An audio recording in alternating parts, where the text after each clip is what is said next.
Adapun proyek hilirisasi batubara menjadi di metal ether atau DME ini bakal menggunakan teknologi gasifikasi skala besar pertama di tanah air.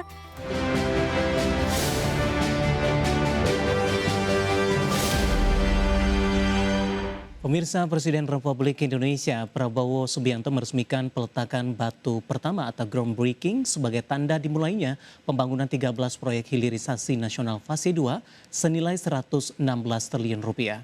Salah satu proyek yang diresmikan ialah hilirisasi batubara menjadi DME yang mampu menekan impor LPG hingga 1 juta ton per tahunnya. Groundbreaking hilirisasi tahap kedua yang dilakukan Presiden Prabowo mencakup 13 proyek strategi hilirisasi senilai kurang lebih 116 triliun, meliputi 5 proyek di sektor energi, 5 proyek di sektor mineral, dan 3 proyek di sektor pertanian. Salah satunya proyek hilirisasi raksasa ialah groundbreaking hilirisasi melalui percepatan perkembangan Coal to DME di Tanjung Enim, Sumatera Selatan, yang dilakukan PT Bukit Asam Tbk bersama Danantara dan Pertamina Persero. Adapun proyek hilirisasi batubara menjadi di metal ether atau DME ini bakal menggunakan teknologi gasifikasi skala besar pertama di tanah air dengan total DME mencapai 1,4 juta ton per tahun dan mampu menghasilkan 1 juta ton LPG. Sehingga negara mampu melakukan penghematan anggaran sebesar 8,8 triliun rupiah dari berkurangnya subsidi. Ya, ini salah satu langkah sesuai asa cita untuk program perkuatan ketahanan energi nasional. Kenapa kita bilang begitu? Dengan adanya Coal to DME ini kita merupakan substitusi dari LPG. Yang kita tahu harga di luar udah makin nggak karuan. Kalau dengan DME ini batunya di kita, pabriknya di kita, yang beli juga kita gitu. Jadi semua ada di dalam negeri. Diperkirakan ada sekitar 5.000-an tenaga kerja yang terlibat. Kemudian juga devisa, pajak, dan juga yang nggak kalah penting pemanfaatan batu bara loreng yang selama ini belum teroptimalkan. Padahal cadangan kita sangat banyak gitu. Jadi yang kita desain sekarang kapasitas 1,4 juta ton DME. Itu setara kira-kira kalorinya dengan 1 juta ton LPG. Menggunakan batu bara berapa? 7 juta ton batu bara per tahun. Jadi dari 7 juta batu bara itu jadi 1,4 juta DME, setara 1 juta LPG.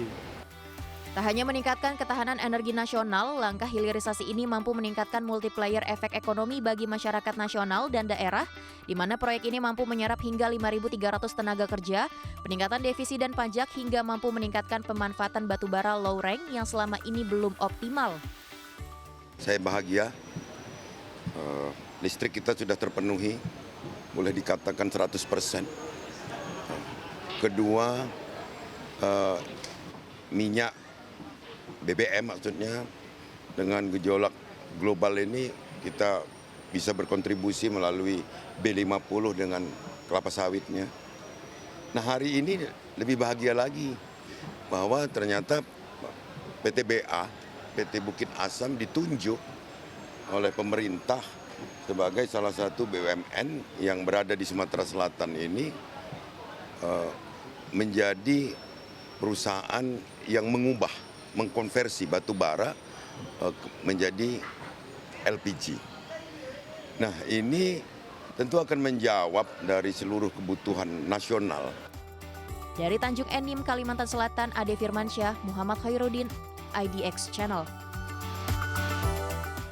Beralih ke informasi emiten properti pemirsa, di mana pengelola kawasan pusat bisnis Pantai Indah Kapuk 2 PT Bangun Kosambi Sukses Tbk atau CBDK membukukan kinerja gemilang pada kuartal pertama di 2026, di mana laba perseroan melesat hingga 317% yang didorong oleh masifnya permintaan kafling komersial serta penguatan ekosistem bisnis di kawasan CBD PIK 2. Kinerja keuangan PT Bangun Kosambi Sukses Tbk tercatat tumbuh eksponensial di awal tahun ini. Melansir keterangan resmi pada Senin 4 Mei 2026, CBDK meraup laba bersih sebesar 541 miliar rupiah, melesat jauh dibandingkan periode sama tahun sebelumnya sebesar 130 miliar rupiah. Pertumbuhan ini ditopang oleh pendapatan sebesar 743 miliar rupiah, di mana kontribusi terbesar berasal dari penyerahan kafling tanah komersial yang melonjak hingga 492%. Presiden Direktur CBDK Stephen Kusumo menyatakan bahwa banyak korporasi kini melirik CBD PIK 2 sebagai lokasi strategis untuk ekspansi bisnis jangka panjang. Selain lahan komersial, CBDK juga terus memperkuat pendapatan dari penyerahan berbagai proyek seperti Soho Manhattan, Beach Park, hingga Rukan Asia Afrika. Penguatan ekosistem kawasan juga semakin nyata dengan mulai beroperasinya Nusantara International Convention Exhibition atau NICE sebagai salah satu pusat NICE terbesar di Indonesia. Stephen menambahkan bahwa operasional NICE dan rencana pengembangan Hotel Hilton PIK 2 akan menjadi pilar utama bagi perseroan dalam memperkuat sumber pendapatan berulang atau recurring income di masa depan. Secara fundamental, CBDK didukung oleh basis aset yang kuat mencapai 22,4 triliun rupiah dengan struktur permodalan yang konservatif. Dengan cadangan lahan strategis seluas 694 hektar, perseroan memiliki fleksibilitas keuangan yang tinggi untuk mempercepat pembangunan proyek-proyek bernilai tambah. Manajemen optimistis kombinasi antara monetisasi lahan yang optimal serta pengembangan aset gaya hidup akan terus menciptakan nilai jangka panjang bagi para pemegang saham di sepanjang tahun 2026 ini. Berbagai sumber IDX Channel. Emiten makanan dan minuman PT Garuda Food Putra Putri Jaya Tbk menyiapkan belanja modal besar pada tahun 2026, di mana langkah ini menjadi strategi perusahaan untuk mendorong ekspansi dan pertumbuhan bisnis. Garuda Food mengalokasikan belanja modal atau capex di atas 600 miliar rupiah pada tahun 2026. Nilai ini meningkat dibandingkan realisasi tahun sebelumnya yang mencapai sekitar 550 miliar rupiah. Langkah ini menunjukkan optimisme perusahaan terhadap prospek bisnis ke depan. Sebagian besar dana capex akan digunakan untuk meningkatkan kapasitas produksi, termasuk pengembangan fasilitas pabrik dan lini bisnis. Perusahaan juga menargetkan penguatan produk dairy dan makanan olahan untuk memperluas pasar.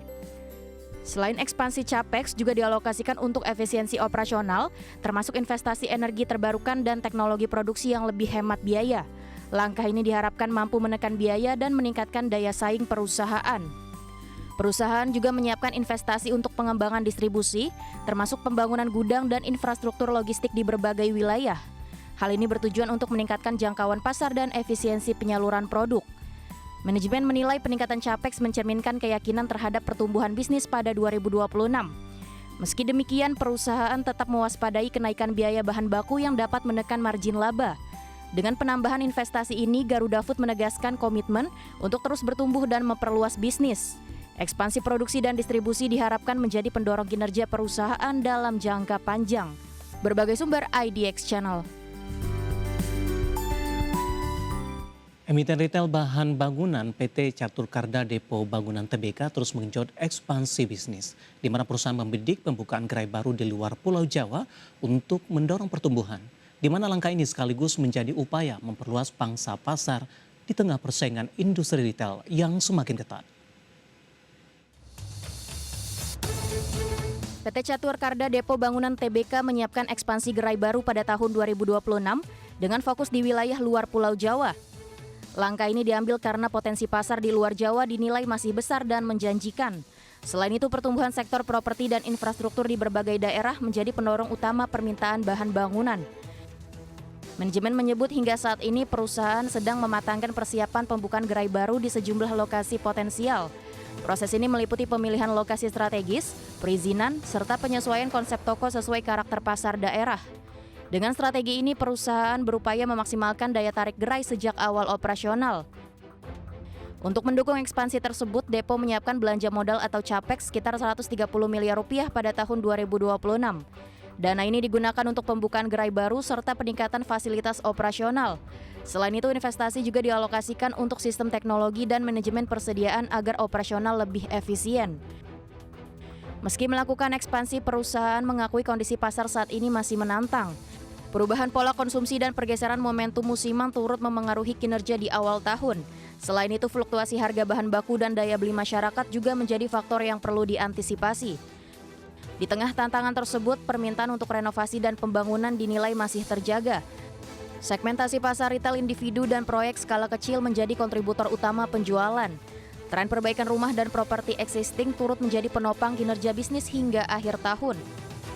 Ekspansi jaringan gerai menjadi strategi utama perusahaan untuk menjaga pertumbuhan jangka panjang.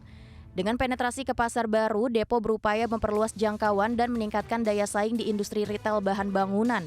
Kedepan, perusahaan menargetkan model bisnis yang lebih adaptif dan terintegrasi dengan perkembangan kebutuhan konsumen. Berbagai sumber IDX Channel.